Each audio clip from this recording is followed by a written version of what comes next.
Hey guys, I'm Tiff and today I'm going to show you how to make killer sourdough bread.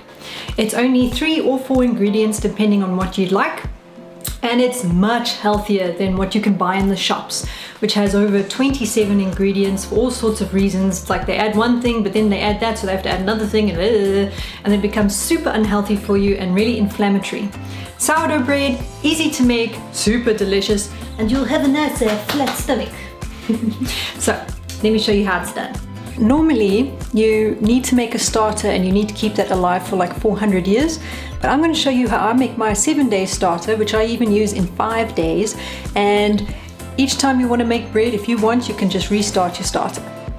Here is the goal. This is my sourdough loaf, and it did kind of bulge out on the side a bit, but it is a big beautiful beast that I've been eating every day. I have a slice or two. So we are going to make our starter, and normally I will kind of freestyle it because I know how it should look, but I think when you get started it's nice to have some measurements. So what we will do is we will do 2/3 of a cup of flour, and I'm using whole wheat flour because it ferments and becomes ready to be a starter much faster than ordinary flour. I like a really crunchy loaf, so having the extra bits of fiber adds to that. Alright, so we've got 1/3 of our flour, and I'm going to start with half a glass of water and then continue from there. The consistency that we're looking for is a thick custard consistency, which clearly this is not. Okay, still got about 1/5 of our cup left, but let's see. And what I try to do, because this is going to be sitting out, I try to not get too much flour and goop up on the sides, because then it dries and it is kind of ghastly. Now, what you will do with your starter is, now you've made it, once it's ready, once you've stirred it really well into the right consistency, then every day you will feed it at the same time. It's like a little pet. And if you're like me, I don't want to have a starter that's like a pet that I have to look after forever. And that's why I really like my sourdough starter and sourdough bread recipe, because you don't have to have a starter waiting around in the background. This starter can get you a loaf very quickly, within 5 to 7 days, depending on if you use the whole wheat flour and if you're in a warmer environment. I'm in Europe, I'm in the Netherlands, so it doesn't get that warm here, not for that long anyway. And for myself, I don't keep it in the fridge, but if you do live in a warm place, then I would recommend that you keep your starter in the fridge once it's got to a certain level. So once you see that it is fermenting and it's starting to have a little bit of a smell, maybe it'd be better for you to keep it in the fridge and to take it out once a day and feed it, put it back in, just to slow down the fermenting process. But for myself, I'll keep this little fellow sitting right here and I will just feed him every day at the same time. So usually when I'm about to make supper, I'll quickly give him some extra flour, and I normally do about 2 tablespoons of flour with a bit of water to get the right consistency. This that I have now is the perfect consistency. It's like a thick custard. I am going to stir it a bit more. When it starts to ferment, you'll see that it has more of a elasticity to it, which of course right now it doesn't have at all.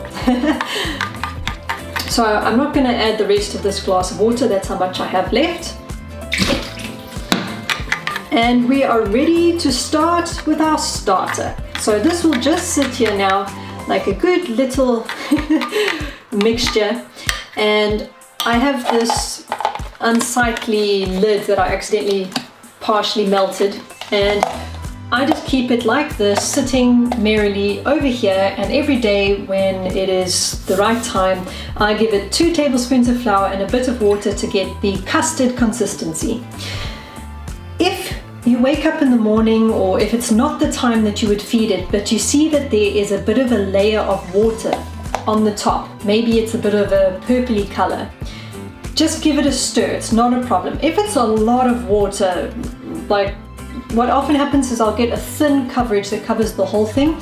Just give it a mix, but if you feel like, ooh, that's more water than what Tiff said, you can pour some out into the sink. But that's, if it's already doing that, that means that it is fermenting merrily. And so I would say, if you can, just give it a stir. Don't worry about stirring your starter when you're not feeding it. It's totally fine. If you notice the opposite, that it has kind of like a skin over the top because it's too dry, then also just give it a stir. But if you're a bit worried, let's say it's in the morning and you're only feeding it in the evening, it's quite a warm day, then maybe add about 1/5 of a glass of water and give it a good stir. The nice thing with this type of bread and with the starter is it's very easy to maintain. Yes, it takes a few days extra to make, but it's not something that you can really mess up too easily. You're not going to feed it wrong. It's not like a plant. It's not going to die. So if you've given it too much water, don't worry. You can even add some extra flour. If you've given it too much, if it's too dry and you added a bit of water, great. If whatever happens, it's very easy to troubleshoot. And if you do add too much flour and too much water when it's not the first time, it doesn't matter. Just give it time to ferment. All right, enough talking. Next time I'll show you when we're going to feed it.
Okay, so the first thing that we're going to need is our sourdough starter, and I'm going to actually add the flour first. So I'm going to use 3 cups of flour. I use 2 parts whole wheat, 1 part not. 1,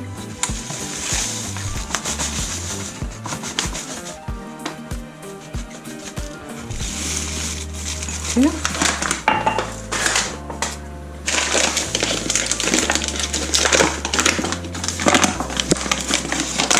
Some regular flour.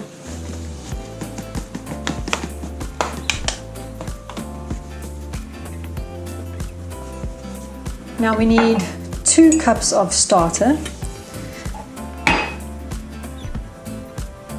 By the way, this starter is, I believe, 5 days old, hopefully I'm not wrong. And it has a slight smell, but it smells sour but not unpleasant. So it's a little stinky, but not in a bad way. Not even as bad as cheese. And already in 5 days we've got so much. Okay.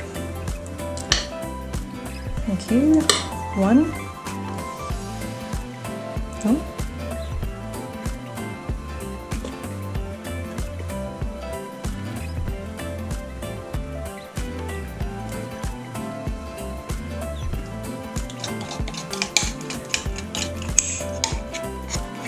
Alrighty, now add a bit of salt.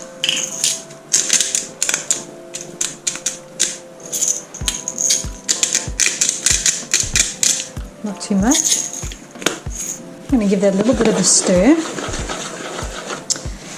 But before I get into a thick clump, I'm going to add my water. So now I'm going to add 1 to 1.5 cups of water. I'll use this same one so I can get some more sourdough goodness. And I will do 1.5, but sometimes it needs more, so don't put away your cup just yet. The dough will be it will have quite a wet texture when it's ready. Okay. Alrighty, that's not stirred yet, but I'm going to add the next ingredients. I love crunchy seed sourdough bread, so I put in some linseeds, a lot actually, and I just put as much as I feel. As long as the texture of the bread is right, we're good. And some sunflower seeds and sesame seeds. Now I'm going to cover the whole top in these, but I love the flavor. Okay, now you see why we may need more water.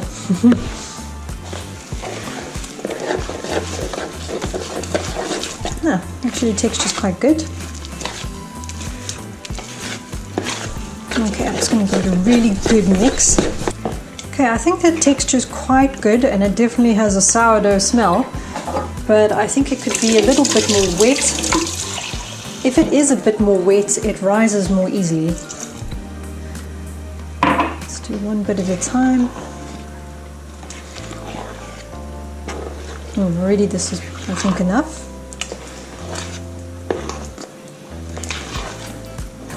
You will really, once you start making sourdough on a regular basis, you'll just see what works best for your climate and for your oven.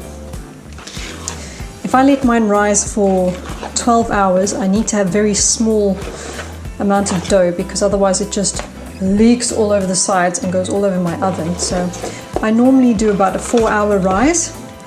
Sometimes I will do it the night before and pop it in the oven the next day, but then I can't have a lot of dough. Okay, this looks good to me. It's actually a fantastic texture. I really like this silicone mold. You can see it's quite well used because it has these ridges which make it quite nice for bread because it's almost like little slices. Now you'll see if it's too much, I'm not going to fill it all the way because it really just slops over the side then. It's such good bread, it really rises well. Almost too well. Okay, I think we can fit it all. And look, I'm not a chef, I'm just a civilian who makes delicious bread, amongst other things. So find your own way, and if you don't want seeds, just make sure your texture is right. I'm going to cover this with sesame seeds. I think I like seeds or something. Now this bread also works very well. This dough works very, very well if you add something like dried, what are they called? Sun-dried tomatoes cut into little pieces of bacon and onion. It is amazing. It's all my husband and I ate one Saturday. It was the only thing we ate. We just ate the whole thing. It was really good. This is my sourdough cloth.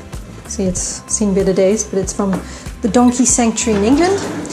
I have my sourdough protection paper for if any of it leaks over, it will capture it. And I'm going to pop my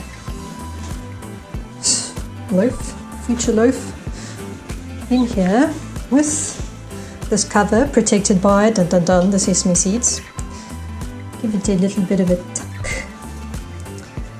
And I'm going to set the timer for 4 hours. Okay guys, time to check out our sourdough bread. It's been just over 4 hours. Ooh, you can already see it's puffed up. Okay. Oh, that's perfect. Ooh, ooh, ooh, ooh, ooh. Okay. I warn you now, it is most likely going to flow over the sides. What's quite nice actually is sometimes just a bit will come out and it makes like a delicious snack that I call a blob monster.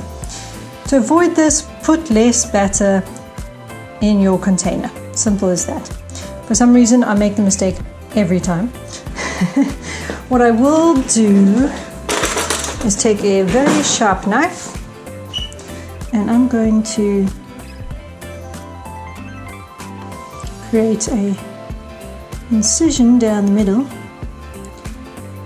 so that it expands in the middle rather than the side, but from experience I can tell you it's going to flow over the sides. Okay, I'm going to put it up to 205 degrees for 1 hour. Bread is ready, let's see. Da, da, da, da.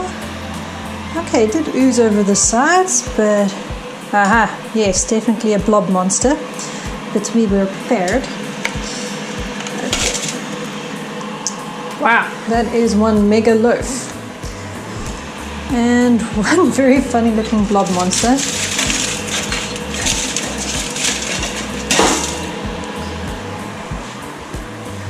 Doesn't look too snackable, unfortunately. Okay, so I'm just going to take the bread out of the container and I'm going to let it cool down a bit.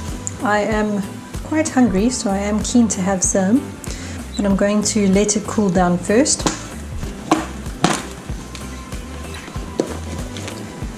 Okay.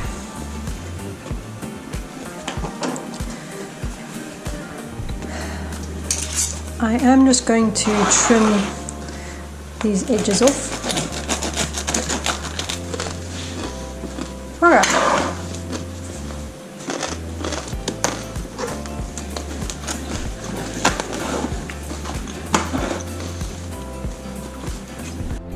Alright friends, let's get eating this bread.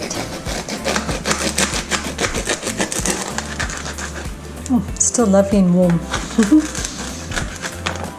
Okay.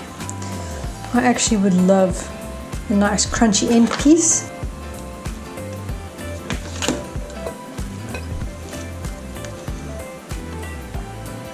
And by the way, look how beautiful and aerated and just perfect that is.